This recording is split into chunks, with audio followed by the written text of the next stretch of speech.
Hello, আসসালামু আলাইকুম। সবাইকে টেকনিক্যাল অ্যানালাইসিস হাবের পক্ষ থেকে শুভেচ্ছা। আজকে আমরা আনার গ্যালভানাইজিং শেয়ারটি নিয়ে বিস্তারিত কথা বলবো। তো সেক্ষেত্রে যারা আমার চ্যানেল ফলো করে থাকেন অবশ্যই আ উম আ ভিডিওগুলো লাইক এবং কমেন্টস করবেন এবং চ্যানেলটি সাবস্ক্রাইব করবেন। আর চ্যানেলের ডেসক্রিপশন বারে অবশ্যই হোয়াটসঅ্যাপ গ্রুপের লিঙ্ক দেওয়া রয়েছে। সেক্ষেত্রে সেখানেও আপনারা জয়েন হতে পারেন। যাই হোক, আমরা আজকে বিস্তারিত আলোচনা করব আর আনোয়ার গ্যালভানাইজিং শেয়ারটির টেকনিক্যাল অ্যানালাইসিস এবং ফান্ডামেন্টাল অ্যানালাইসিসের বিষয়ে। যাই হোক, আপনারা স্ক্রিনে দেখতে পাচ্ছেন শেয়ারটির ডেইলি চার্ট। আমরা দেখতে পাচ্ছি শেয়ারটি দীর্ঘ একটা কারেকশন কমপ্লিট করেছে। কারেকশন কমপ্লিট করে আমরা দেখতে পাচ্ছি যে একটা সাইডে মুভমেন্টের মধ্যে ছিল শেয়ারটি। লাস্ট আমরা যদি এখানে দেখি 2024-এর অক্টোবর থেকে শুরু করে অলমোস্ট এই লেভেলে আমরা দেখতে পাচ্ছি 2025-এর জুলাই পর্যন্ত এই শেয়ারটি কিন্তু একটা বক্সের মধ্যে আটকে গিয়েছিল। আপনারা দেখতে পাচ্ছেন একটা এখানে রেড কালারের একটা বক্স। তো যাই হোক, শেয়ারটি আমরা যদি আরেকটু ক্লোজ করে দেখি, তো শেয়ারটি লাস্ট 5-6 কর্মদিবস আগে এখানে আমরা দেখতে পাচ্ছি শেয়ারটি ফাইনালি তার এই বক্সের বাইরে চলে যায়। দেখতে পাচ্ছেন এখানে আরেকটু ক্লোজ করে দেখাই। তো যাই হোক, ফাইনালি শেয়ারটি যদি বলি যে এখন কি হতে পারে সে বিষয় নিয়ে আমরা বিস্তারিত কথা বলবো। আচ্ছা, যাই হোক, শেয়ারটি এই দীর্ঘ সাইডওয়ে মুভমেন্টের মধ্যে শেয়ারটি বারবারই তার আপার যে চ্যানেল, বক্সের আপার যে চ্যানেল সেটা কিন্তু টাচ করে। আমরা দেখতে পাচ্ছি এখানে একবার টাচ করেছিল, অর্থাৎ জানুয়ারির 21 তারিখে। এরপরে আবার দেখতে পাচ্ছি ফেব্রুয়ারির 27-28 তারিখে বা মার্চের 2 তারিখের দিকে, এবং এখানেও দেখতে পাচ্ছি এপ্রিলের 15 তারিখের দিকে শেয়ারটি আবারও ঘুরে যাওয়ার চেষ্টা করে। এরপরে ফাইনালি সে ডাউন ট্রেন্ডে চলে যায় এবং একটা সর্বনিম্ন যে প্রাইস রেঞ্জ, বক্সের প্রাইস রেঞ্জ ছিল 52 টাকা, সেই লেভেলে চলে যায়। এবং আমরা দেখতে পাচ্ছি শেয়ারটি কিন্তু একটা এখানে একটা কাপের মতো একটা শেপ তৈরি করে এবং এখানে হ্যান্ডেলও তৈরি করে। দ্যাট ইজ আমরা এটাকে কাপ উইথ হ্যান্ডেল প্যাটার্ন বলে থাকি।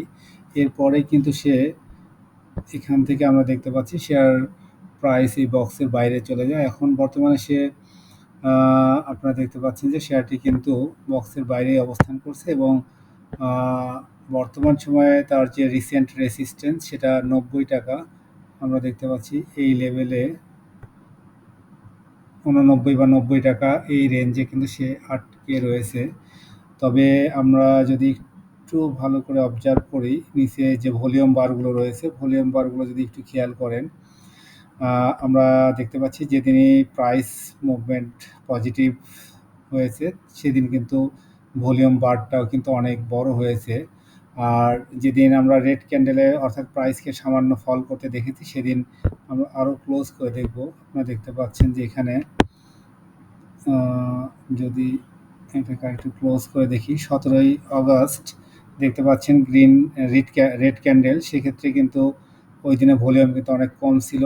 এরপরের দিন প্রাইস আবার মুভ করে বড় ভলিউম নিয়ে। এরপরে যখন প্রাইস পরপর 2 দিন কারেকশানে যায়, সেই 2 দিনও কিন্তু ভলিউম কিন্তু অনেক কম ছিল। তো যাই হোক, ফাইনালি আজকে আবার সে একটা শর্ট ডাউন ট্রেন্ড ভেঙে আজকে কিন্তু আবারও প্রাইস মুভমেন্টের আপ ট্রেন্ডে চলে যায় এবং পরপর 2টা ক্যান্ডেল আমরা দেখতে পাচ্ছি, ফুল বডি টাইপের ক্যান্ডেল এবং অলমোস্ট এনগালফিং টাইপের ক্যান্ডেল। তো পাশাপাশি 2টা ক্যান্ডেল রয়েছে, যদিও আজকে ভলিউমটা একটু কম ছিল। এখন দেখার বিষয় যে নেক্সট ডেতে কি হয়। নেক্সট ডেতে যদি সে তার এই লেভেলটাকে ক্রস করতে পারে, 89-এর এই লেভেলটাকে ক্রস করতে পারে, তাহলে কিন্তু ফাইনালি আমরা এই শেয়ারটি নিয়ে নতুন করে কিছু ভাবতে পারি। আর আরেকটা বিষয় আমি বারবারই বলি যে ইএমএ ক্রস ওভার, যেটা আপনারা দেখতে পাচ্ছেন যে 50 ডেজ এবং 200 ডেজ ইএমএ ক্রস ওভার খুবই কাছাকাছি অবস্থান করছে। ক্রস ওভারের খুবই কাছাকাছি অবস্থান করছে যেহেতু, এবং এই লেভেল থেকে যদি ক্রস ওভার করে তাহলে শেয়ারটি কিন্তু আরও অনেক ভালো করার যথেষ্ট সম্ভাবনা রয়েছে এবং টাকা বা 90 টাকার এই রেসিস্ট্যান্স যদি ব্রেক করে তাহলে ফাইনালি কিন্তু সে এই লেভেলে চলে যেতে পারে, 110 টাকার এই রেঞ্জে চলে যেতে পারে। আচ্ছা, এরপরে আমরা যদি এটাকে উইকলি চার্টে দেখি, উইকলিতে আমরা একটু ক্লোজলি দেখব। আমরা দেখতে পাচ্ছি উইকলিতে 50 ডেজের যে ইএমএ সেখানে কিন্তু একটু বাধা পেয়েছে। এই লেভেলটা তার একটা রেসিস্ট্যান্স জোন ছিল, এই লেভেলটা যদি ক্রস করতে পারে তাহলে হয়তো পরবর্তী রেসিস্ট্যান্স কিন্তু সেই 110 টাকার দিকে, এই লেভেলে রয়েছে 110 টাকা, সেদিকে যেতে পারে। এবং আমরা উইকলি চার্টে দেখতে পাচ্ছি যে পরপর 2 সপ্তাহ কিন্তু বড় ভলিউমে কিন্তু লেনদেন হয়েছে। আমরা দেখতে পাচ্ছি গত সপ্তাহ এবং এই সপ্তাহ দুটাতেই বড় ক্যান্ডেলে লেনদেন হয়েছে, যদিও এই সপ্তাহ পুরোটা আমরা রেড ক্যান্ডেল দেখতে পাচ্ছি। তবে প্রাইসের যে ক্যান্ডেল সেটা খুবই দুর্বল, অর্থাৎ এই লেভেলে কিন্তু নেক্সট উইকের উপর আমাদের ডিপেন্ড করতে হবে। নেক্সট উইক যদি এই লেভেলের উপরে দিয়ে শুরু করতে পারে এবং একটা গ্রিন ক্যান্ডেল যদি এখানে ঠিক এভাবে একটা গ্রিন ক্যান্ডেল যদি এইভাবে ক্রিয়েট করতে পারে, এভাবে ক্রিয়েট করতে পারে তাহলে কিন্তু এইখান থেকে অনেক ভালো কিছু প্রত্যাশা আমরা করতে পারি। এটা হলো উইকলি চার্ট। আচ্ছা, উইকলি চার্ট, মান্থলি চার্টে কি অবস্থা দেখি। আপনার মান্থলি চার্টে যদি দেখেন তাহলে আরও সবচেয়ে গুরুত্বপূর্ণ বিষয় আমরা দেখব। এই মাসের আজ 21 তারিখ, অর্থাৎ আরও প্রায় 10 দিন বা 7 কার্য দিবস রয়েছে। সেক্ষেত্রে আমরা লাস্ট 3 মাসের যে চিত্র দেখতে পাচ্ছি সেটা কিন্তু আপনারা দেখেন, আরও ক্লোজ করে দেখাচ্ছি যে পরপর 3 মাস কিন্তু তার ভলিউম এবং প্রাইস কিন্তু একইভাবে বেড়ে চলছে। অর্থাৎ আমরা দেখতে পাচ্ছি যে এটা হলো জুন মাস, জুন মাসে যে পরিমাণ ভলিউম ছিল তার চেয়ে জুলাই মাসে কিন্তু ভলিউম বেড়েছে, প্রাইস মুভমেন্টও করেছে মোটামুটি। আর জুলাইয়ের পরে অগাস্ট এটা চলছে, অগাস্ট মাসে জুন জুলাইয়ের চেয়ে অনেক বেশি ভলিউম পেয়েছে এবং প্রাইসের যে ক্যান্ডেল সেটা কিন্তু আমরা দেখতে পাচ্ছি অনেকটাই বড়। সেক্ষেত্রে এই মাসের লাস্ট যে কর্মদিবসগুলো আছে সেটা যদি পজিটিভ রাখতে পারে তাহলে হয়তো এই মাসে আরও বড় একটা ক্যান্ডেল, অর্থাৎ ফুল বডি টাইপের একটা বড় ক্যান্ডেল হতে পারে এবং ফাইনালি তার যে 110-12 টাকার যে রেসিস্ট্যান্স সেদিকে কিন্তু যাওয়ার যথেষ্ট সম্ভাবনা রয়েছে এই জায়গাতে। তো এই হলো মান্থলি ক্যান্ডেলের প্রাইস চার্ট। আমরা এটাকে আরও কিছু ইন্ডিকেটর দিয়ে দেখব। এখানে। আচ্ছা, যদি এটাকে দেখি, ইসিমাকু ক্লাউড, আমরা ক্লাউড দেখতে পাচ্ছি যে ক্লাউডের উপরে অবস্থান করছে এবং ক্লাউডের শেপ এদিকে কালারও চেঞ্জ করেছে এবং ক্লাউডের ভিতরে থাকা প্রত্যেকটা যে রেখাগুলো আছে, যেটা হলো আমরা টেনকানসেন বা কিজনসেন বলে থাকি, সেগুলোও কিন্তু আমরা দেখতে পাচ্ছি ক্লাউডের উপরেই অবস্থান করছে। তার মানে ইসিমাকু ক্লাউড অনুসারেও এটা পজিটিভ। এরপরে যদি আমরা দেখি আর কিছু ইন্ডিকেটর দেখব।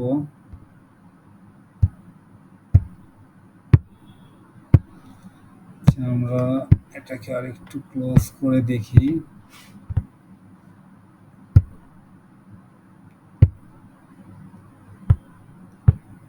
সরি। আচ্ছা, আমরা এখানে এই দিকে চলে আসি। আচ্ছা, আমরা বিভিন্ন যে টাইম ফ্রেমে যে আমাদের মুভিং অ্যাভারেজের যে টাইম ফ্রেমগুলো আমরা সবচেয়ে বেশি গুরুত্ব দিয়ে দেখে থাকি, সেক্ষেত্রে আমরা এখানে যদি দেখি, আপনারা দেখতে পাচ্ছেন যে টেকনিক্যাল অ্যানালাইসিসের যে ইন্ডিকেটর, আমরা এখানে ডেইলি চার্ট অনুসারে আমরা দেখতে পাচ্ছি এখানে স্ট্রং বাই সিগন্যাল আমরা দেখতে পাচ্ছি। মুভিং অ্যাভারেজের এখানেও আমরা দেখতে পাচ্ছি বাই সিগন্যাল। আচ্ছা, এটাকে যদি উইকলিতে দেখি, উইকলিতেও আমরা একই চিত্র দেখতে পাচ্ছি। যাই হোক, এরপরে যদি আমরা দেখি এখানে সামারি যদি দেখি তাহলে আপনারা দেখতে পাচ্ছেন যে সামারিতেও কিন্তু বাই সিগন্যাল দিচ্ছে, এখানে আমরা স্ট্রং বাই সিগন্যালই দেখতে পাচ্ছি। এরপর টেকনিক্যাল ইন্ডিকেটরগুলো যদি দেখি, তাহলে প্রথমে দেখেন আরএসআই রয়েছে। আরএসআই এখন বর্তমানে 62 এই লেভেলে রয়েছে, সেটা বাই সিগন্যাল দিচ্ছে। এবং আমরা যদি স্টকাস্টিক দেখি, সেটাতে বাই সিগন্যাল দিচ্ছে। এরপরে যদি আমরা ম্যাকডি দেখি, ম্যাকডিতে বাই সিগন্যাল দিচ্ছে। এডিএক্স বাই সিগন্যাল দিচ্ছে এবং উইলিয়াম পার্সেন্টেজ আর সেটাতে বাই সিগন্যাল দিচ্ছে। আচ্ছা, আলটিমেট অসিলেটরটা শুধু সেল সিগন্যাল দিচ্ছে, আদারওয়াইজ আরওসি এবং বুল বেয়ার সেটা বাই সিগন্যাল দিচ্ছে। আর মুভিং অ্যাভারেজের সিম্পল এবং এক্সপোনেনশিয়াল মুভিং অ্যাভারেজ অনুসারে আমরা যদি এটাকে দেখি, তাহলে শর্ট টার্ম মুভিং অ্যাভারেজগুলো লাইক 5 ডেজ এবং 10 ডেজ মুভিং অ্যাভারেজ, সেটা সিম্পল এবং এক্সপোনেনশিয়াল দুইটা ক্ষেত্রে আমরা সেল সিগন্যাল দেখতে পাচ্ছি। আদারওয়াইজ 20, 50, 100 এবং 200 ডেজ প্রত্যেক ক্ষেত্রেই কিন্তু, অর্থাৎ লং টাইম ফ্রেমে আমরা যদি দেখি, তাহলে সিম্পল এবং এক্সপোনেনশিয়াল উভয় ক্ষেত্রেই আমরা দেখতে পাচ্ছি যে বাই সিগন্যাল দিচ্ছে। এরপরে আমরা নিচের দিকে একই অবস্থা আমরা দেখতে পাচ্ছি। এখানে যে আরএসআই কি বলছে সেটা বিস্তারিত এখানে তুলে ধরা হয়েছে যে the current relative strength index of Anwar Galvanizing over the 14 days period is এত, which is suggest that the stock is buy. অর্থাৎ এই যে ইন্ডিকেটারগুলো কি বাই সিগন্যাল দিচ্ছে না সেল সিগন্যাল দিচ্ছে, সেটা দেখানো হয়েছে আর কি। দেখতে পাচ্ছেন ম্যাকডি সম্বন্ধে বলা হয়েছে যে আনোয়ার গ্যালভানাইজের ম্যাকডি হলো 5.19, which suggest that the stock is a buy. তো যাই হোক, এটা আসলে অ্যাকচুয়ালি টেকনিক্যাল ইন্ডিকেটারগুলোর আউটপুট। সেক্ষেত্রে প্রত্যেক ক্ষেত্রে কিন্তু বাই সিগন্যালই আমরা দেখতে পাচ্ছি। তো সেক্ষেত্রে এই শেয়ারটি যদি আমরা খুবই ক্লোজলি মনিটর করি, তাহলে অবশ্যই বলবো যে বর্তমান সময়ের যে প্রাইস রয়েছে সেটা থেকে যদি তার এই 90 লেভেলটাকে ক্রস করতে পারে, তাহলে কিন্তু আলটিমেটলি শেয়ারটি আরও অনেক ভালো পজিশনে যেতে পারে। আর আমরা যদি এখানে আরেকটু বিষয় আলোচনা করে দেখি, তো এই ক্ষেত্রে যে আপনি দেখতে পাচ্ছেন এখানে একটা 2023 সালে শেয়ারটির কিন্তু একটা বড় বাই হয়েছিল, একটা বড় ক্যান্ডেলে, যেটা আমরা 2023-এর মে মাসে, এবং সেটা কিন্তু এই 200 টাকা লেভেলে এই শেয়ারের হাত বদলটা হয়। অর্থাৎ এই লেভেলে আপনি দেখতে পাচ্ছেন এটা ছিল ফ্লোর প্রাইসের লেভেল। এই ফ্লোর প্রাইসের লেভেলে কিন্তু এই বড় বাইটা হয় বা বড় ট্রানজ্যাকশনটা হয়। এরপরে শেয়ারটি কিন্তু অনেক দিনই ফ্লোর প্রাইসে আটকে ছিল এবং ফাইনালি 2024-এর ফেব্রুয়ারিতে যখন ফ্লোর প্রাইসটা উঠিয়ে দেওয়া হয়, এরপরে কিন্তু শার্পলি ডিক্লাইন করে এবং শেয়ারটি 210 টাকা থেকে অলমোস্ট 40 টাকার দিকে চলে আসে। এবং বর্তমান সময়ে সে 40 টাকার লেভেল থেকে তার মুভমেন্ট শুরু করেছে আমরা দেখতে পাচ্ছি। এরপরে এখন শেয়ারটি তার একটা রিসেন্ট রেসিস্ট্যান্স এবং একটা সাইডে মুভমেন্টের একটা বক্স ক্রস ওভার করে তার উপরেই অবস্থান করছে। এখন আসলে দেখার বিষয় যে তার যে রিসেন্ট রেসিস্ট্যান্স রয়েছে সেটা ব্রেকআউট দিতে পারে কিনা, এবং ফাইনালি এই ব্রেকআউটের পরে কিন্তু শেয়ারটি তার আলটিমেট যে 110 টাকা এই লেভেলটাকে ক্রস করতে পারে বা এই লেভেল পর্যন্ত যেতে পারে। এরপরে ফাইনালি কিন্তু তার সামনে অনেক দূর রেসিস্ট্যান্স রয়েছে, সেটা আমরা যদি দেখি এই লেভেলে একটা রেসিস্ট্যান্স রয়েছে, অর্থাৎ 132, এবং ফাইনালি 150 টাকা লেভেলে। তো যাই হোক, এই ছিল আনোয়ার গ্যালভানাইজিং শেয়ারটির বিস্তারিত আলোচনা। তো যাই হোক, শেয়ারটি অ্যাকচুয়ালি আমার মাউসটা কাজ করছে না, এই জন্য বিস্তারিত আমি দেখাতে পারিনি। তো যাই হোক, এটার যদি আমি একটু ফান্ডামেন্টাল বিষয় একটু ডিটেলস দেখি, তাহলে আমি ইপিএস দেখব। ইপিএসটা যদি দেখি, সরি, ইপিএসটা দেখা যাচ্ছে না, এই মুহূর্তে কাজ করছে না, সরি। আচ্ছা, ফাইন্যান্সিয়াল গ্রোথ, আচ্ছা, ইয়ারলি ইপিএস আমরা দেখতে পাচ্ছি 2018 সাল থেকে অ্যাকচুয়ালি এই কোম্পানির ইপিএসের গ্রোথ শুরু হয়। তো সেক্ষেত্রে আমরা 2022 সালে দেখেছি শেয়ারটির ইপিএসের একটা বড় মুভমেন্ট আমরা দেখতে পাচ্ছি যে অলমোস্ট 12 টাকা লেভেলে ইপিএস ছিল। 2023 সালে এসে শার্প ডিক্লাইন করে, 23-এর পরে 24-এ আবারও ইপিএস বেড়েছে। এখন আমরা এটাকে যদি চার্টে দেখি তাহলেও দেখতে পাচ্ছি যে চার্ট গত 2 বছরে আবারও আপট্রেন্ডে রয়েছে। এরপরে যদি ইয়ারলি পি রেশিও দেখি, পি রেশিও আমরা দেখতে পাচ্ছি যে এখন পি রেশিও প্রায় 50-এর কাছাকাছি। এটা আসলে নন মার্জিন শেয়ার। এরপরে যদি আমরা কোয়ার্টারলি ইপিএস চার্ট দেখার দরকার নাই, ডিভিডেন্ড ইল্ড যদি দেখি, ডিভিডেন্ড ইল্ড আমরা 2014-র পর থেকে দেখতে পাচ্ছি যে কিছুটা ডাউন ট্রেন্ডে রয়েছে, যদিও 2024 সালে ডিভিডেন্ড ইল্ড কিন্তু অনেক বেড়েছে। আচ্ছা, ডিভিডেন্ডের গ্রোথ যদি আমরা দেখেন, এখানে চার্টের মধ্যে সবই রয়েছে, আপনারা দেখতে পাচ্ছেন। ডিভিডেন্ডের গ্রোথ কিন্তু অনেক ভালো ছিল 2023 থেকে 24-এ, যদিও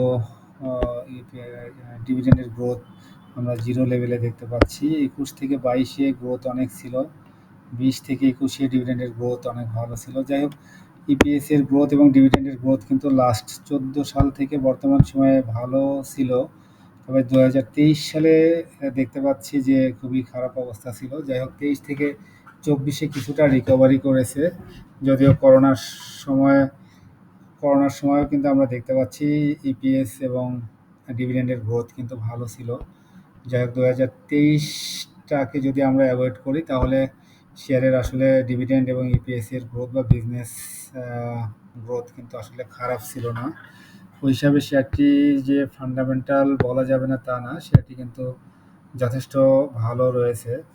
তো ওই হিসাবে শেয়ারটি প্রাইস মুভমেন্টের যথেষ্ট সম্ভাবনা রয়েছে এবং আমরা দেখতে পাচ্ছি ডেইলি চার্টে এখানে হিউজ পরিমাণ ভলিউম আমরা দেখতে পাচ্ছি। সেক্ষেত্রে ভলিউম বিচারেও শেয়ারটির প্রাইস মুভমেন্টের স্পেস রয়েছে। যাই হোক, এই হলো আনোয়ার গ্যালভানাইজিং এর বিস্তারিত আলোচনা। যাই হোক, সবাই জেনেও বুঝে বিনিয়োগ করবেন। আর এটা আসলে টেকনিক্যাল এবং ফান্ডামেন্টাল অ্যানালাইসিসের উপর ভিত্তি করেই এই শেয়ারের বিস্তারিত আলোচনা। সবাই ভালো থাকবেন, সবার জন্য শুভকামনা থাকলো। আসসালামু আলাইকুম।